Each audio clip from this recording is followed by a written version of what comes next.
નમસ્કાર. આજનું બજેટ, આપણું બજેટ, તમારા ખિસ્સાનું બજેટ અને દેશનું બજેટ રજૂ થવાઈ જઈ રહ્યું છે. આખા દેશની નજર આજે સંસદ ભવન પર છે અને સૌથી પહેલી તસવીર મારે તમને બતાવી છે. નિર્મલા સીતારમણ, દેશના નાણામંત્રી, અત્યારે સંસદ ભવન પહોંચી ચૂક્યા છે. થોડી જ ક્ષણોની અંદર, એટલે કે બિલકુલ 11 વાગ્યાના ટકોરાની આસપાસ નિર્મલા સીતારમણ આ દેશનું બજેટ રજૂ કરવા જઈ રહ્યા છે. 9મી વખત તેઓ રજૂ કરશે બજેટ અને પહેલીવાર ભારતના ઇતિહાસમાં રવિવારના દિવસે આજે બજેટ રજૂ થવા જઈ રહ્યું છે. રાષ્ટ્રપતિ બજેટને મંજૂરી આપશે, ત્યારબાદ નાણામંત્રી સંસદ ભવન જશે અને ત્યારબાદ લગભગ 11 વાગ્યાની આસપાસ આખી પ્રોસેસ જે શરૂ થવાની છે.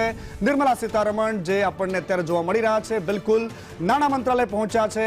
ત્યારબાદની આખી પ્રોસેસ છે, કેબિનેટની મંજૂરી, રાષ્ટ્રપતિની મંજૂરી, આખી એક પ્રોસેસ છે અને ત્યારબાદ એક બજેટ સંસદમાં આવતું હોય છે. એ દ્રશ્યો આપણે સીધા દિલ્હીથી જોઈ રહ્યા છીએ કે જ્યાં રાષ્ટ્રપતિ આ બજેટને મંજૂરી આપશે. બજેટનો એક લાંબો અને રોચક ઇતિહાસ રહ્યો છે આ દેશમાં. તમામ લોકોની નજર અત્યારે બજેટ પર છે.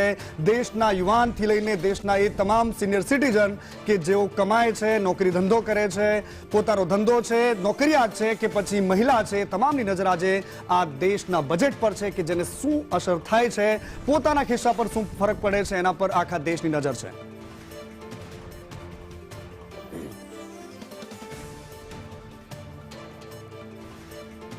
અને દિल्ली આ तस्वीरों અને દિલ્હીથી જ મારા सहयोगी अजय यादव हमारे साथ जोड़ा है. अजय, किस प्रकार की गतिविधियां आज दिल्ली में देखने को मिल रही है और पॉलिटिकल गलियारों में भारी चर्चाएं होती होंगी, क्या होगा इस बार के बजट में?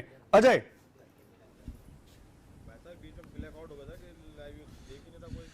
देखिए, निश्चित तौर पे इस बजट को लेकर के तमाम सारी चर्चाएं हैं, लेकिन बजट पेश करने से पहले जो फाइनेंस मिनिस्टर जो भी डेकोरम फॉलो करता है उसी डेकोरम को फॉलो करते हुए जो वित्त मंत्री निर्मला सीतारमण फिलहाल फाइनेंस मिनिस्ट्री पहुंची हैं.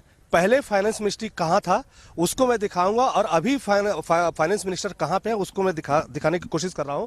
सामने आप देख सकते हैं राष्ट्रपति भवन है और मेरे दाहिने हिस्से में जो आपको राष्ट्रपति भवन का हिस्सा दिखाई दे रहा है, दरअसल यहाँ पे गृह मंत्रालय और साथ में वित्त मंत्रालय था और यहीं पर वित्त मंत्री पहले आती थी और यहीं से डायरेक्ट राष्ट्रपति के पास जाती थी, राष्ट्रपति से मंजूरी लेती थी बजट पेश करने की और फिर उसके बाद संसद भवन में जाती थी. लेकिन अब चूंकि प्रधानमंत्री नरेंद्र मोदी की तरफ से इसी जो जगह है यहां से थोड़े ये सामने का जो हिस्सा दिखाई दे रहा है, दरअसल ये कर्तव्य पथ है और इसी के दोनों साइड में सेंट्रल विस्टा प्रोजेक्ट के तहत कर्तव्य भवन का निर्माण किया गया है.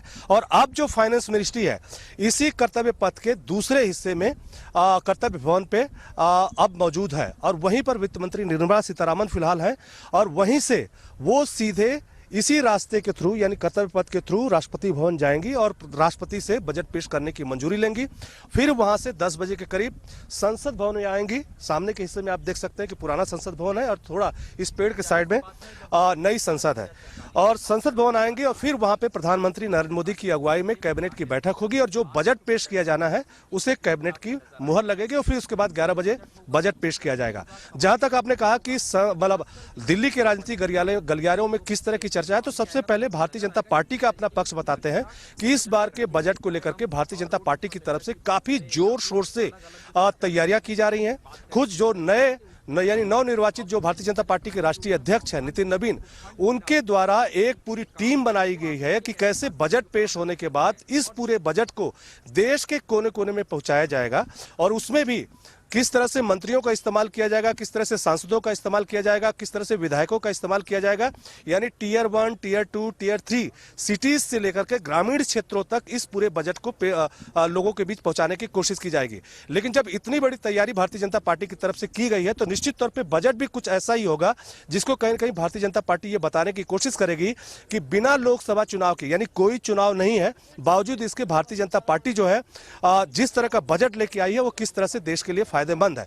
जहां तक चर्चा की बात है कि 2 एंगल से चर्चा की जा रही है. एक तो यही कि दुनिया में जिस तरह की उथल पुथल दिखाई दे रही है, ऐसे में जो आर्थिक विशेषज्ञ हैं उनकी तरफ से कहा जा रहा है कि अब दुनिया में वही अर्थव्यवस्था ज्यादा टिकती हुई नजर आएगी जिसकी अर्थव्यवस्था भीतर से खुद मजबूत होगी.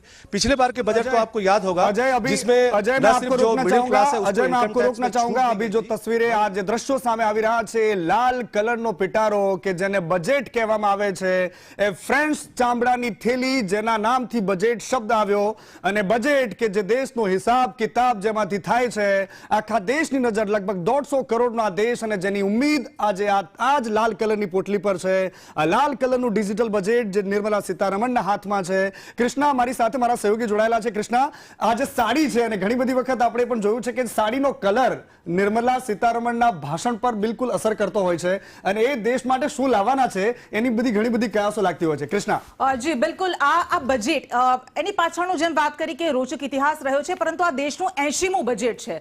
સતત 9મી વખત નાણામંત્રી નિર્મલા સીતારમણ આ બજેટ રજૂ કરવા જઈ રહ્યા છે અને એમના પહેલા સૌથી વધારે બજેટ રજૂ કરવાનો રેકોર્ડ કોઈના નામે રહ્યો હોય અત્યાર સુધી તે મોરારજી દેસાઈના નામે રહ્યો છે. 10 વખત સૌથી વધારે વખત તેઓ બજેટ રજૂ કરી ચૂક્યા છે અને આ દ્રશ્યો અમે આપને બતાવી રહ્યા છે. છેલ્લા કેટલાય મહિનાઓની તૈયારીઓ, છેલ્લા કેટલાય મહિનાઓની આખી ટીમની મહેનત આજે રજૂ થવા જઈ રહી છે, પરંતુ આખા દેશની આશા અપેક્ષાઓ છે આ બજેટમાં શું નવું હશે.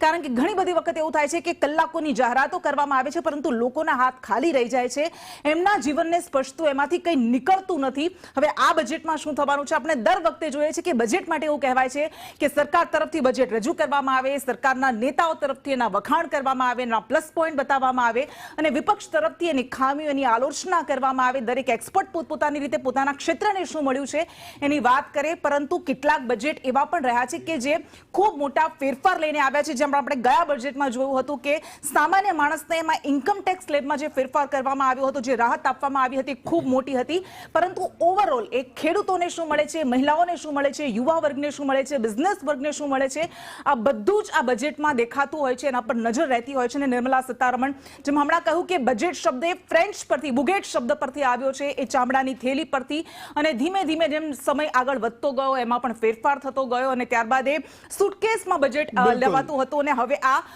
ખાતા વહીમાં બજેટ